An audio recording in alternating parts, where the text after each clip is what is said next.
Bir gün hakikati anlayacağını biliyordum evladım.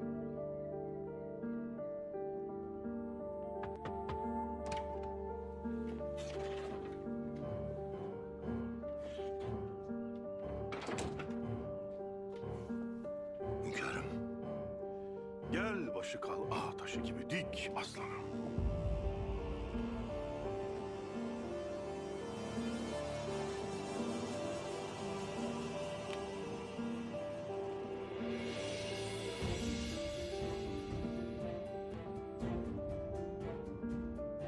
Vazifemiz tamamdır hünkârım. Camgöz kardeşimizin kanı yerde değildir artık. Payitahtın başını 3-5 adamıyla eğmek isteyenin başı yerdedir.